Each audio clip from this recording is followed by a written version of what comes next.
let me introduce Naoki Kobayashi, our first keynote speaker today. Naoki is a professor at University of Tokyo. His research is aimed at improving the safety and performance of software. In particular, he is specialized in higher-order model checking and type-based program manipulation.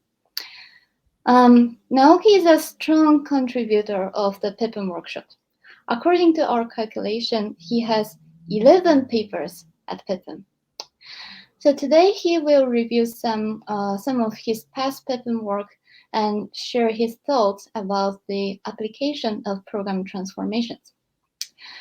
This talk is a pre-recorded talk, but we will have a live QA session after the talk. So Felician, could you please start the video?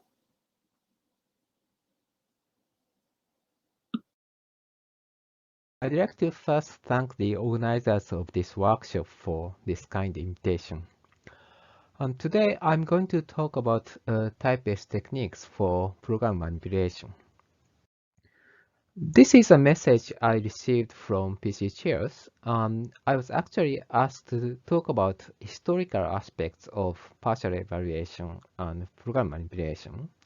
But since I'm not an expert on partial evaluation, I decided to talk about type-based techniques for program manipulation. I look at the proceedings of the past PEPM, and here is a ratio of PEPM papers that has the word type in the titles. And as you can see here, except some irregularity, the number of PEPM papers on types has been gradually increasing. And if we look at the topics more closely, actually during the first 10 years, most of papers on types are for partial evaluation. And especially this first peak seems to have been driven by Olivier Danby's seminal work on type-directed partial evaluation. And by the way, my first paper in PEPM has also been presented during this period, which I'm going to talk about later. Okay? And after that, there have been papers on diverse topics on types, ranging from language design and implementation, and type inference, program analysis, and transformation. So over the past 20 years, type-based techniques have become more mature. And obviously, I cannot survey all these topics. So today, I'll focus on type-based techniques for program transformation. This is the outline of the list of this talk. So I'll first try to summarize some common principles on type-based program transformation by using two of my past PEPM papers as examples. And then I'll discuss some recent and future directions for type-based program manipulation or program manipulation in general. Okay. So first, let me start with some common principles found in type-based program transformation techniques. Okay. So we usually define valid transformations in a declarative manner as a type-based transformation relation of this kind. So here, the M and N are the source and target terms of the translation, and gamma and tau are the type environment and the type of the source term, and delta and sigma are the type environment and the type of the target term. And some of these components may be omitted depending on the context. Okay? So once we define such a transformation relation in a declarative manner, we can then perform type inference to obtain a valid transformation.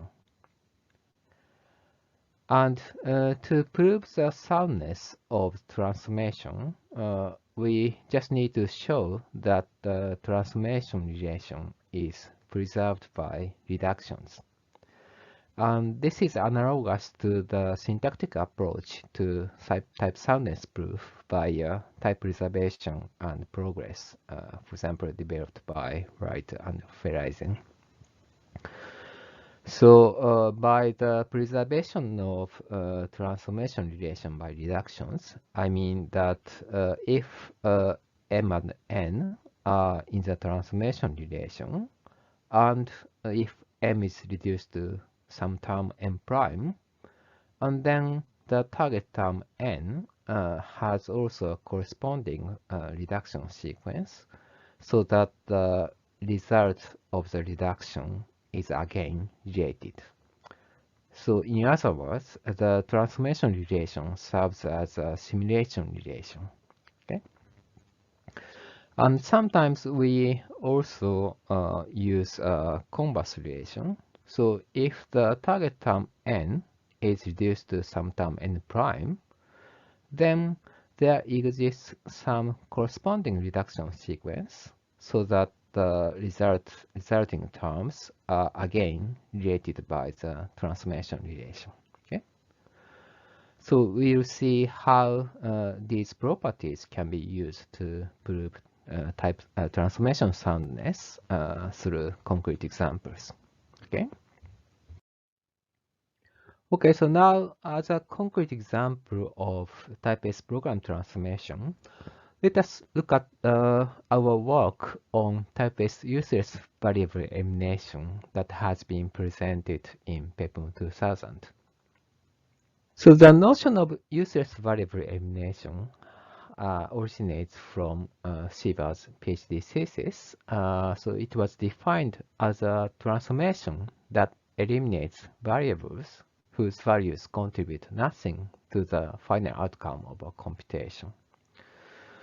So for example, in this program, the second argument of this function loop is actually useless because the result of this function is a, which is a first argument, and that depends on the third argument j, okay, but does not depend on the second argument uv, although the second argument is involved in the computation here. Okay, but so this computation does not propagate to the first or third argument.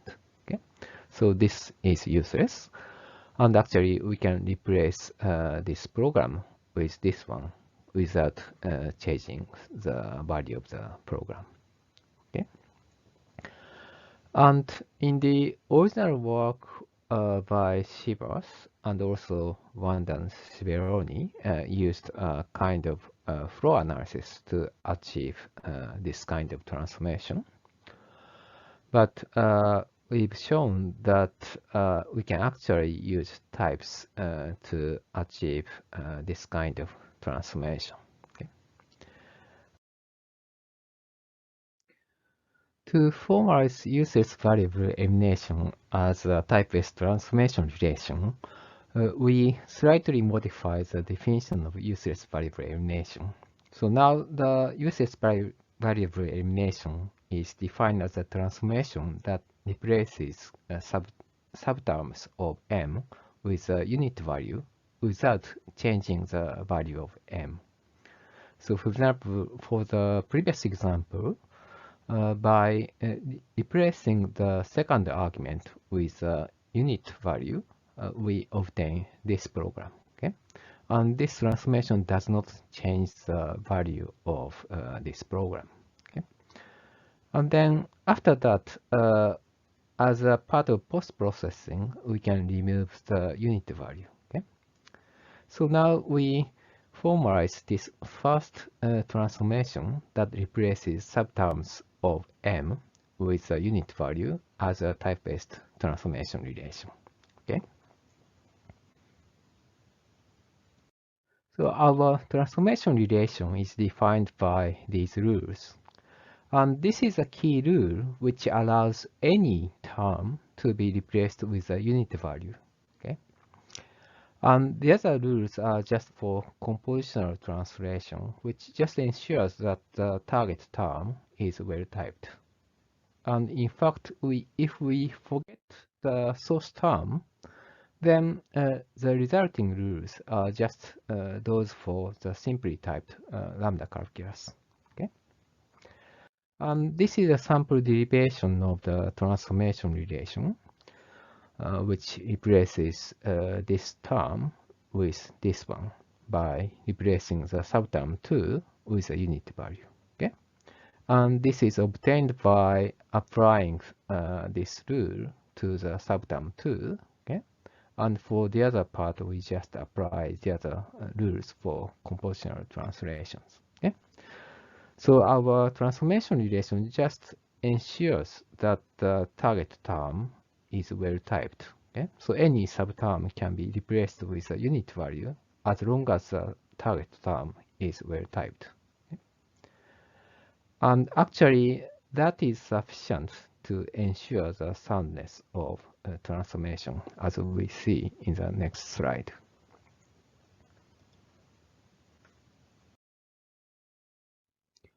Our transformation is sound in the following sense. If M is transformed to N by our transformation relation, and M evaluates to integer N, then the target term N also evaluates to the integer N. Okay? So this follows as a corollary of the following two lemmas. So the first one is transformation preservation that I've mentioned earlier. Okay? So if M is transformed to N and M is reduced to M prime, okay? So then there exists a corresponding reduction sequence so that M prime and N prime are also related by the transformation relation. Okay? And the other lemma is soundness for values. So if integer n is transformed to capital N, okay, so then this target term n must also be the same integer n. Okay? So by using these two lemmas, we can immediately obtain this as a corollary. So suppose that m is transformed to n, and m evaluates to some integer n. Okay. So then, by the transformation preservation, we have a corresponding reduction sequence to some term n prime, so that integer n is transformed to n prime. But by the soundness for values, this n prime must be the same integer n. Okay? So that we have that this n is reduced to the same integer n. Okay? Now let's see how we can obtain actual valid transformation based on these rules. Okay? I'll explain that by using this example. Okay? Please recall that if we forget source terms, then our transformation rules are essentially just typing rules for the simply typed lambda calculus. Okay? So that means to construct the target term, we just need to perform type inference for the target term while constructing it. Okay? So in the case of this example, okay, the source term has type integer, so that we also wish to have the target term have type integer. Okay? And to obtain the transformation, okay, so based on the shape of this source term, we can either apply this one or this one. Okay?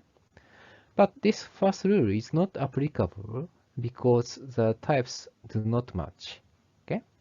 So we have to apply this one. So the derivation must be of this shape. Okay? And the function part must have type alpha to int, and the argument part must have type alpha for some type alpha. Okay? And at the moment, alpha is unknown. Okay? So alpha represents the type of the target term of this one. Okay? And so let us try to construct the derivation for this part. Okay. And then again, based on this shape of the source term, okay, we can either apply this one or this one. Okay. But this rule is not applicable because this type unit does not match alpha to int. Okay. So that we have to apply this rule. Okay. So the derivation must be of this shape. Okay. So now, so again, so based on the shape of this source term, okay, we can either apply this one or this one. Okay. But again, this rule is not applicable because we wish to have the target term have type integer. Okay. So we have to apply this one. So based on this, we obtain this derivation. Okay. So now we know at this point, okay, we know that alpha must be actually int times beta. Okay.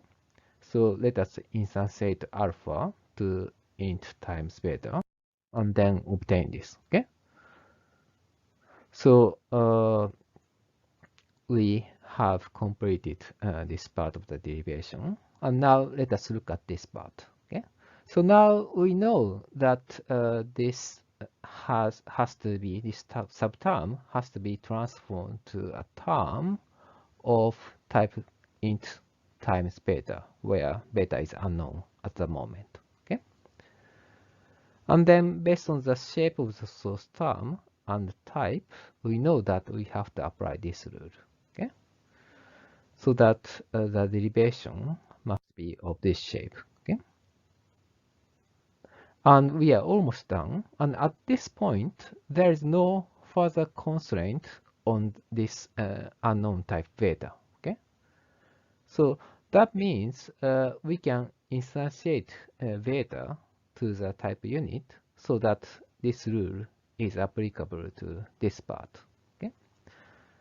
And then we obtain this derivation, so which completes the derivation of this transformation.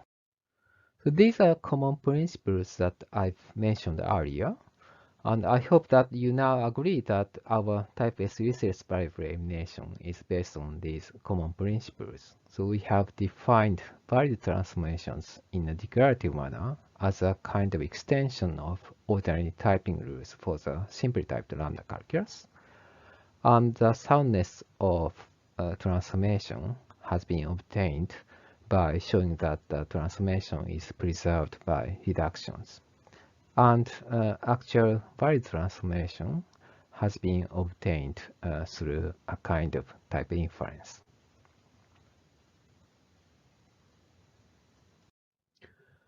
Now, let me discuss another example of type-based program transformation, which we presented at PEPM 2012.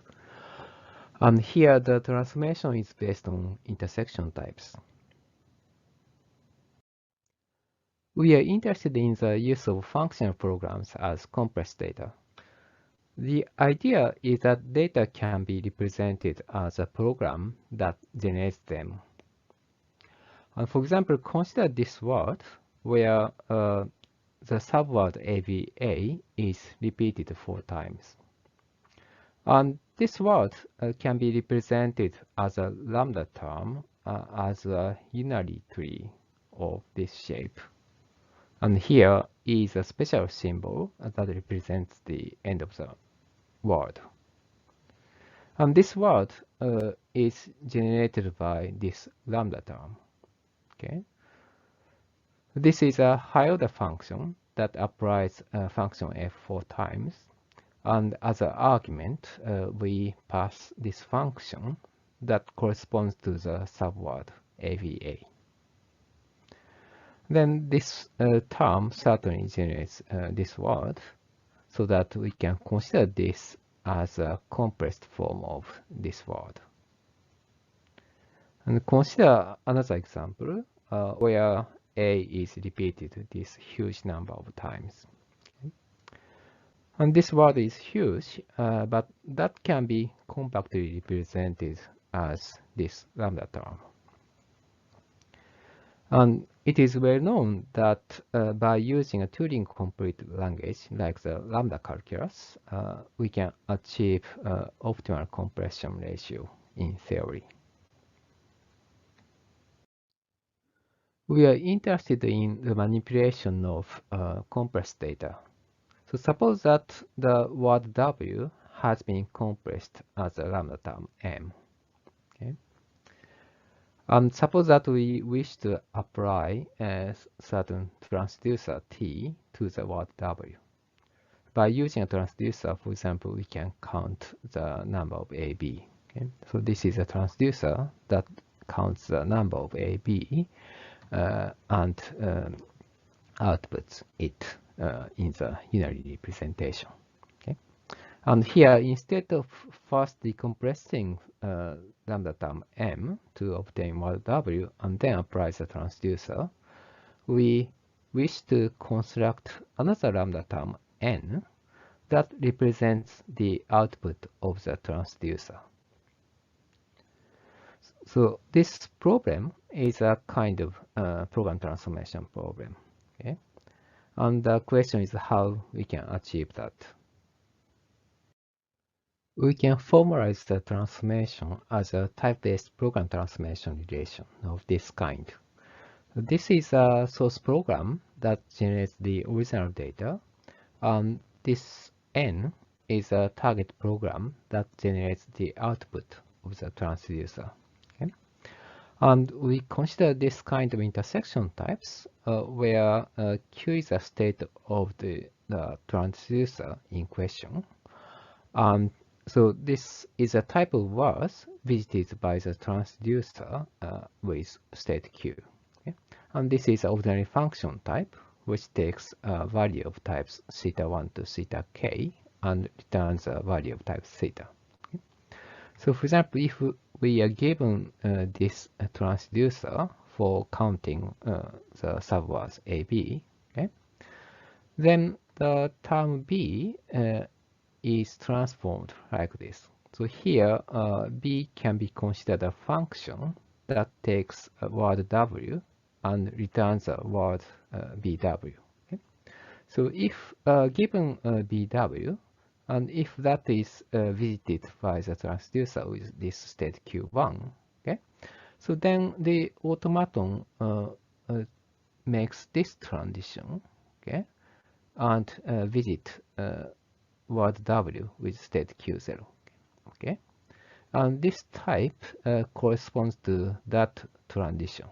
Okay, and by that transition, letter S is output. Okay, so that here we convert B to S. Okay,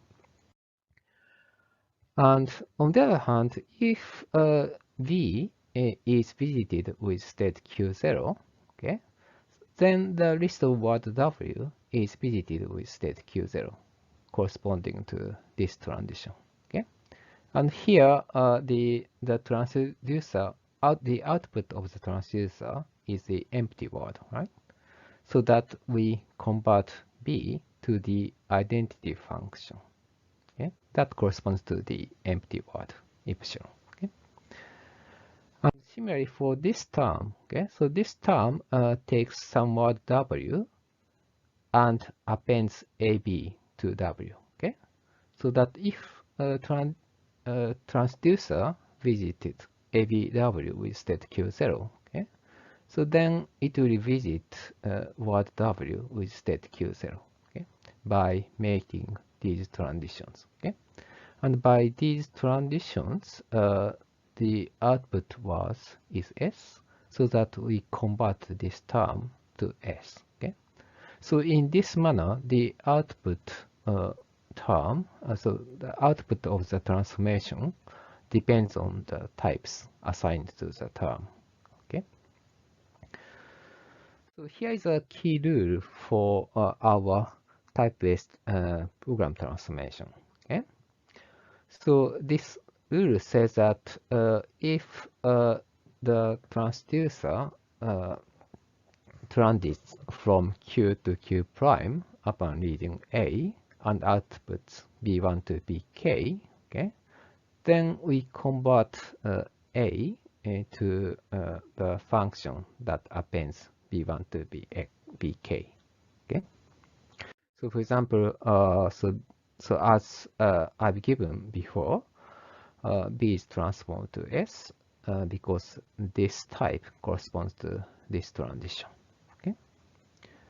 Whereas if B is assigned to this type, okay, so then that corresponds to this transition of the transducer, so that B is transformed to the identity function, and similarly for this A. Okay. Here are the list of rules for the transformation. Okay. And here, if we forget the target terms, okay, so then these are actually just standard rules for intersection type system, where a type environment may have multiple bindings for each variable. Okay. And so let us look at this rule for function application. Okay. So recall that the output of the transformation depends on the type. Okay. So that in the function application, we duplicate the argument for each type. Okay. And accordingly, in this rule for lambda abstraction, we duplicate formal argument x to x theta 1 to theta n for each type. Okay. And in the rule for variables, okay, we pick appropriate version of the variable. Okay. Let me give you an example of the translation. So let us consider this term, which first defines function thrice as a higher order function that applies function f 3 times. Okay.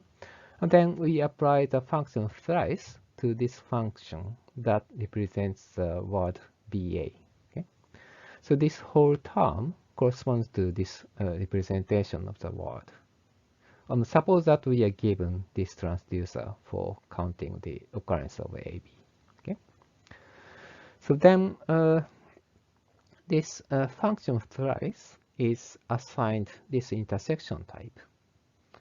And the body of function thrice is defined like this, so that so the formal parameter f is replicated to these two versions of f for each type. Okay? And then in the body, each occurrence of f is replaced with the appropriate version of f depending on the type of each occurrence of f. Okay? And for the body of that expression, it is converted to this one.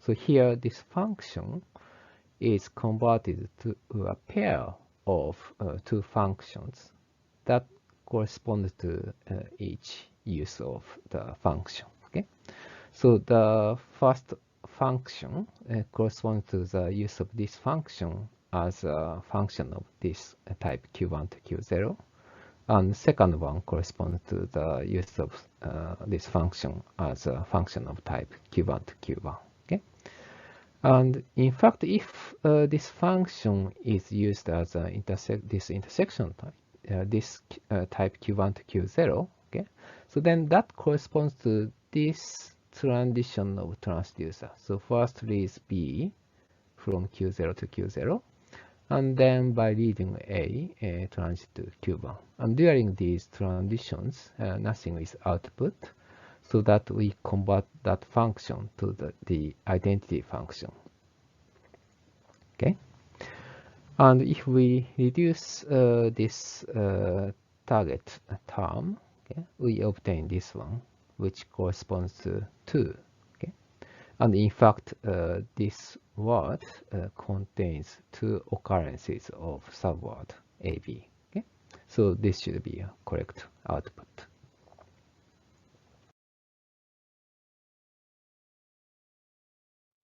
Now, let me give you a short demonstration of our tool developed based on our type-based transformation. And I will use the Fibonacci word as example. So it is a variation of Fibonacci number where the plus operation has been replaced with a string concatenation. And the Fibonacci word can be very long, but we can compactly represent it by using a functional program.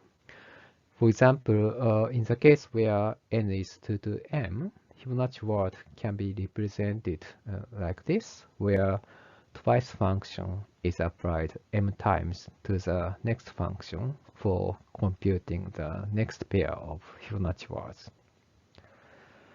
And here, suppose that given this kind of representation of 16th Fibonacci word, suppose that we wish to construct a program that represents the number of substrings AB in the 16th Fibonacci word. This is a sample input for our tool, which describes 16th Fibonacci word. And this part is the main term, which applies the twice function 4 times to this function next fib pair, which computes the next pair of Fibonacci numbers. And followed by the description of Fibonacci word, there is a description of transducer here. Okay.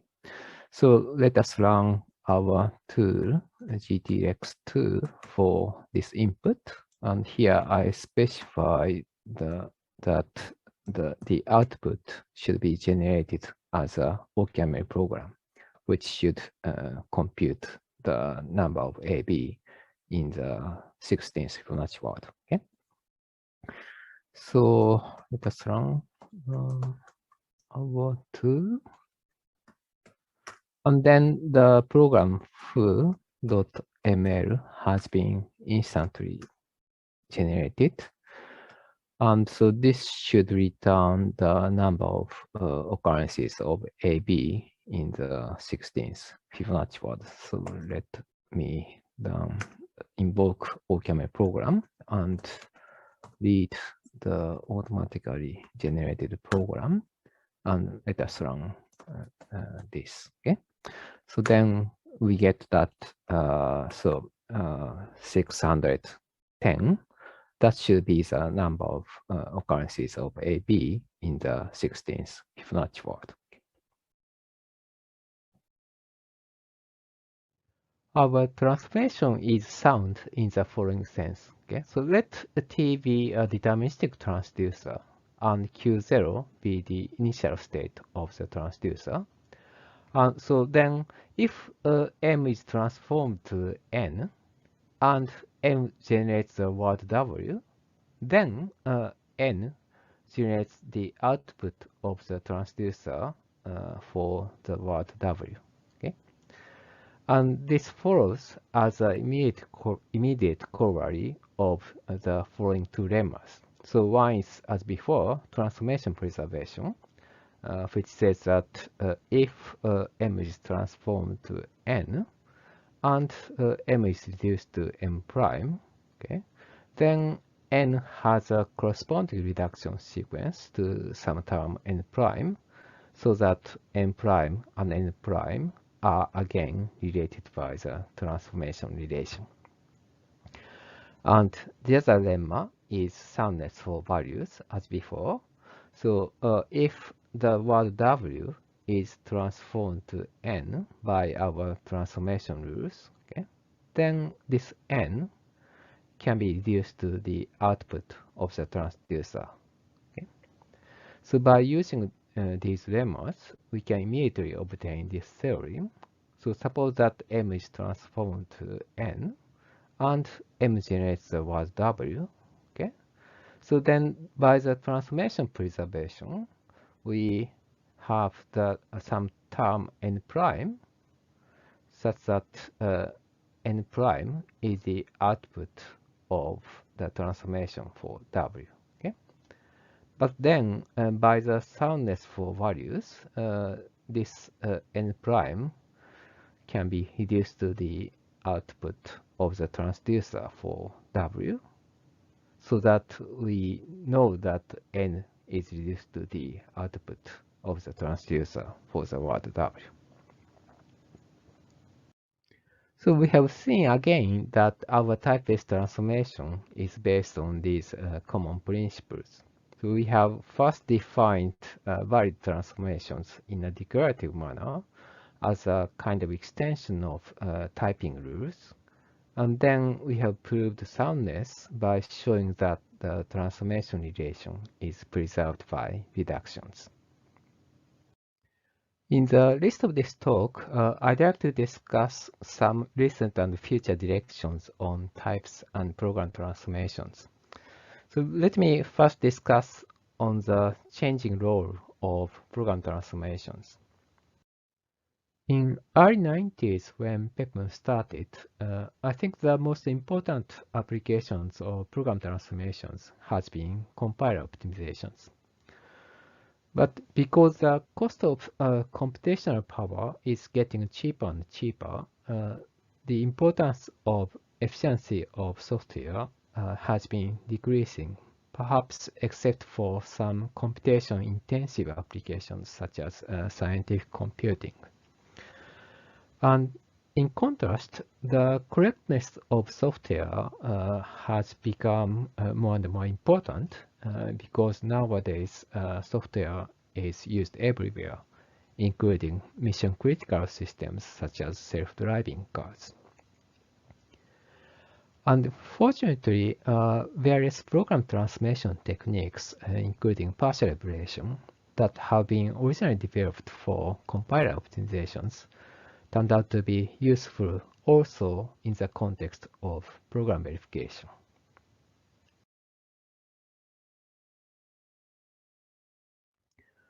Let me discuss some examples of program transformation techniques used in the context of program verification.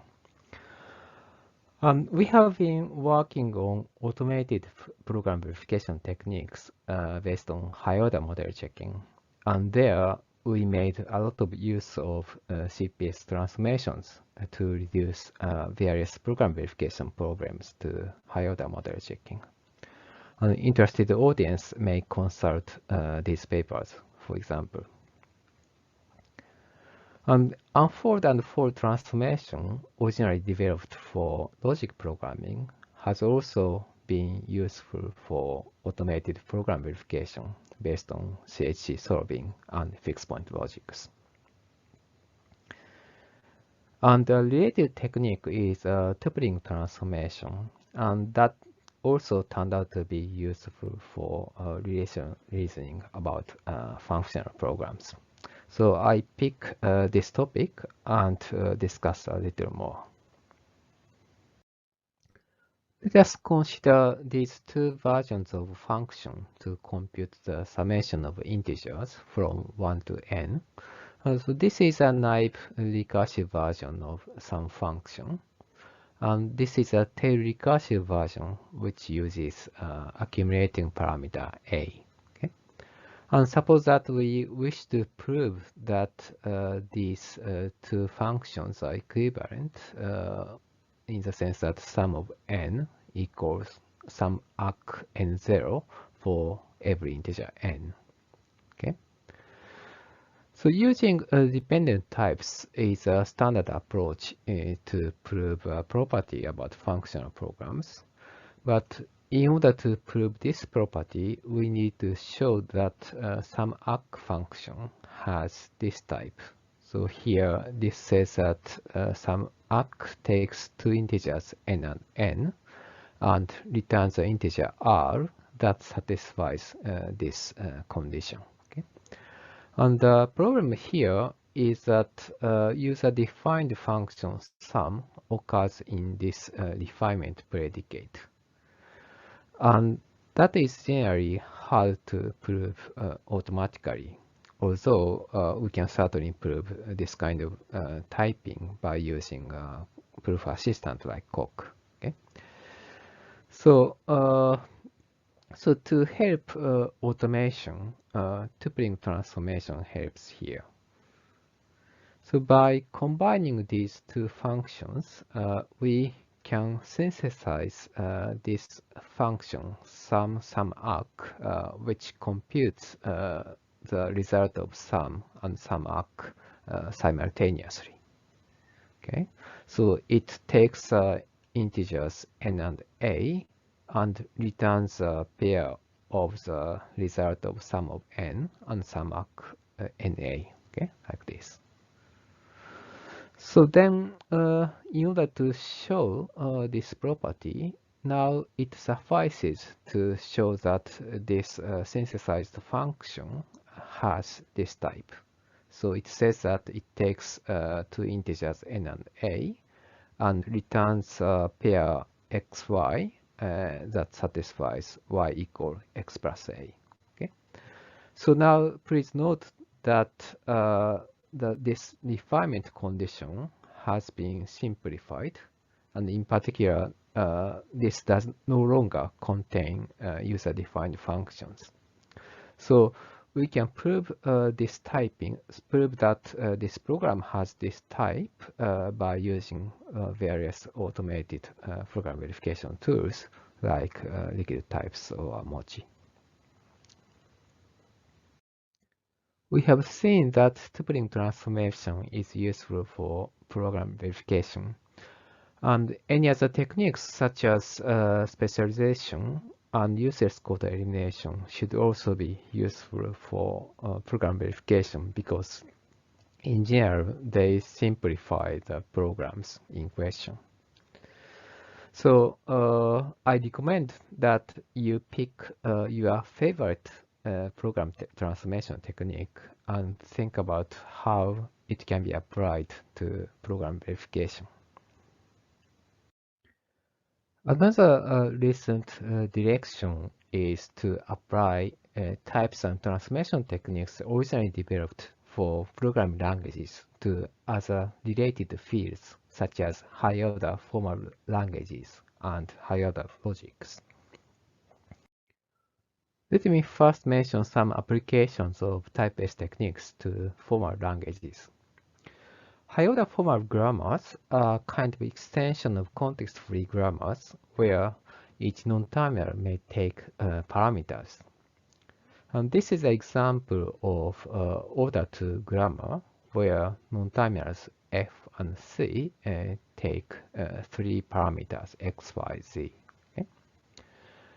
So in other words, this may be viewed as a kind of functional program where recursive functions f and c are defined in a non-deterministic manner. So there are two definitions for the functions f, and that this should be interpreted as non-deterministic function definitions. So given the start symbol s, that corresponds to the main function of this functional program, we can reduce it to f of abc by using this rule. Okay, and by using this rule, we can further rewrite it to this. And by further rewriting this f with this rule, we get this. Okay, and by further rewriting c with this rule, we get this. Okay. So this sequence generates the word AABBCC.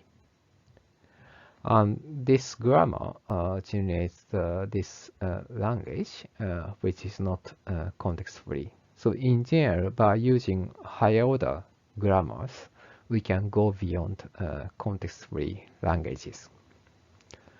And the language generated by higher-order grammars forms an infinite hierarchy of the language classes, where the order 0 corresponds to the class of regular languages, and order 1 corresponds to context-free languages, and order 2 corresponds to indexed languages.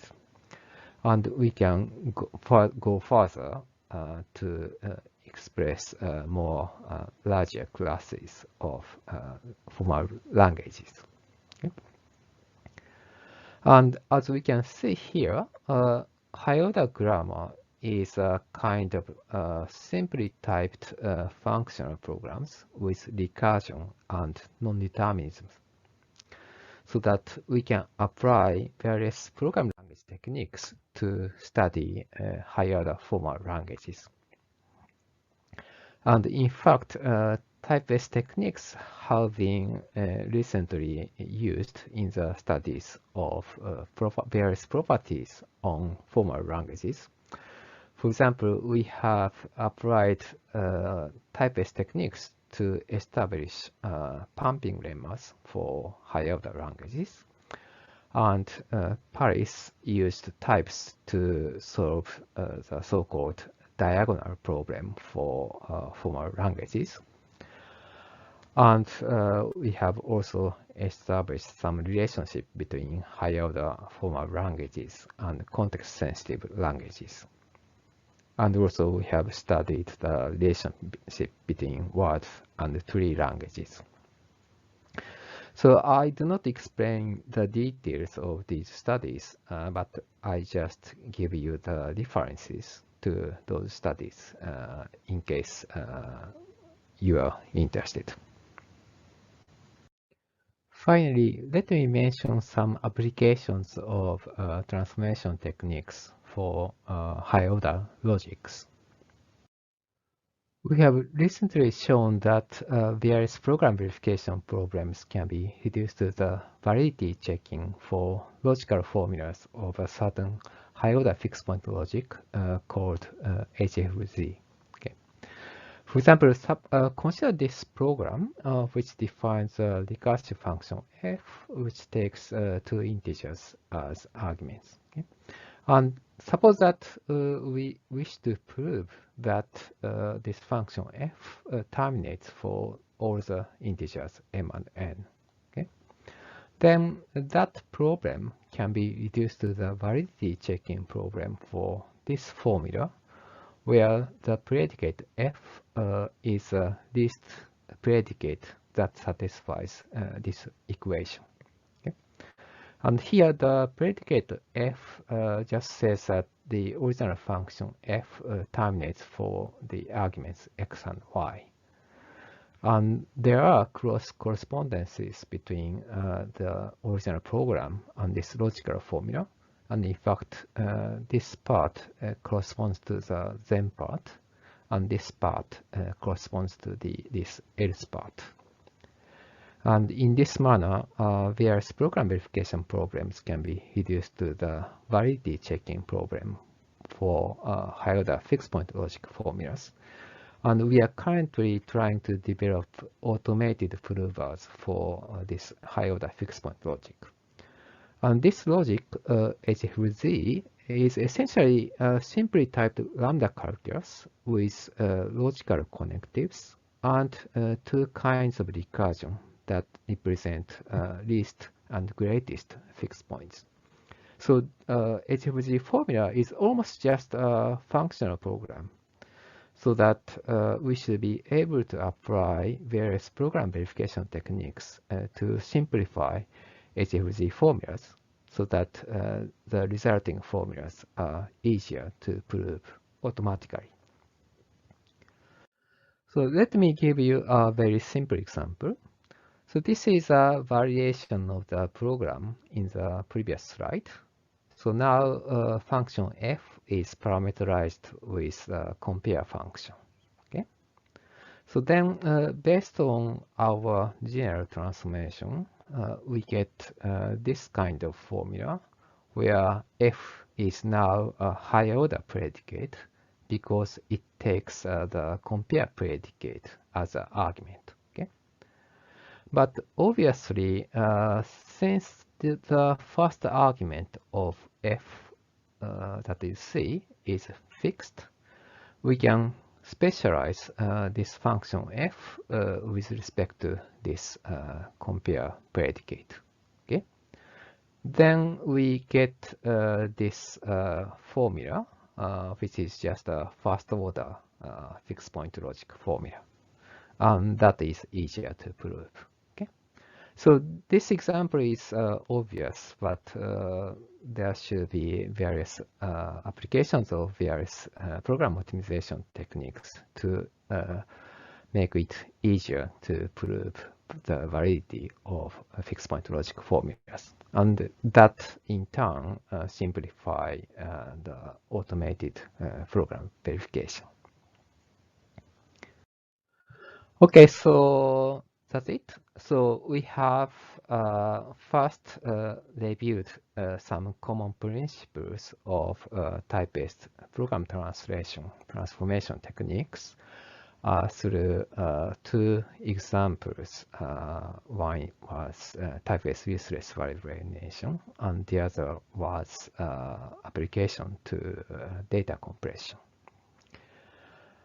And I also stressed that there are growing roles of program transformation techniques. So initially, they have been mainly developed for compiler optimizations, but now they can also be used for program verification and also in other related fields other than programming languages, such as higher-order formal languages and higher-order logics.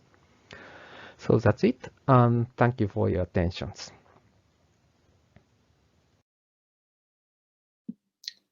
Thank you, Naoki, for the interesting talk. So, are there any questions? So actually, we have two contributed talks on type-based techniques later today. So, yeah, types are definitely one of our favorite things, I guess.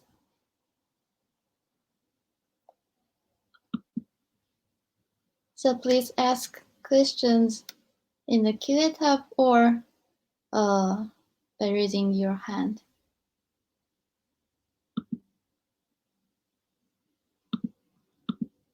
Okay.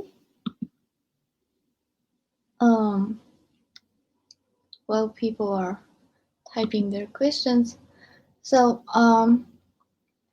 I know of some type-directed translations whose transformation preservation property is a bit complicated due to the non-determinism of typing.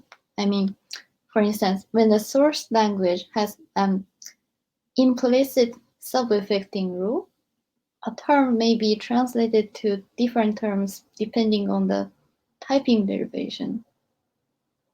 And I was wondering. Yeah, in many of our type-based transformation, yeah, they also may have multiple type derivations. Okay. And that's why we combine typing rules with transformation algorithms. So in most of our work, our type-based transformation techniques, yeah, the output of transformation do depend on the typing derivations. Okay. So yeah, transformations are not necessarily deterministic. They are defined in a declarative manner. And Okay. the non-determinism is resolved in the type inference phase. I see. So I think there are some questions in Q&A. Yes. So there is a question from Jonathan. Thank you for your talk. Could you say a bit about under which conditions the tupling transformation can be used? Does the recursion structure need to align? Yeah, you are right. So like the ordinary Turing transformation for optimizations, so for the Turing transformation to succeed, typically the recursion structure need to be aligned. Yeah. Right. Great. And there's another question relating type inference and transformations sounds interesting. How does this approach scale to inference, which involves constraint solving, like HM? Yeah, I'm not exactly sure about your question, but even in our useless variable elimination, which I explained first, it is actually formalized in the form of constraint-based inference. So we have actually formalized that for ML style type system.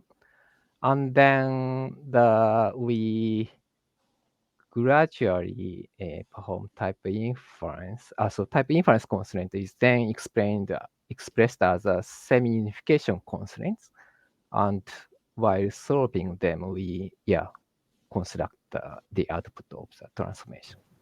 That's interesting. Yeah, I oversimplified that Sure. representation. Okay. Did you also think about, or did you explore this in the setting of subtyping as well? That could be possible. And actually, for the purpose of uses variable elimination, actually, there are work by others that use subtyping and also intersection types. Yeah, but because I was reminded of subtyping, you showed this example with unit. Yeah. For subtyping system, one could maybe Subtyping of if you're top, you can also align subtypes produces better output. Yeah. Okay, thank you. Yeah, you are right. Okay, thank you, Jonathan.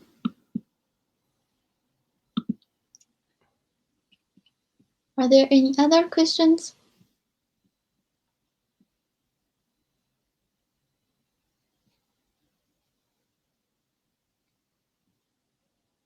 No? Okay, then let's thank the speaker again. So thank you, Naoki, for the great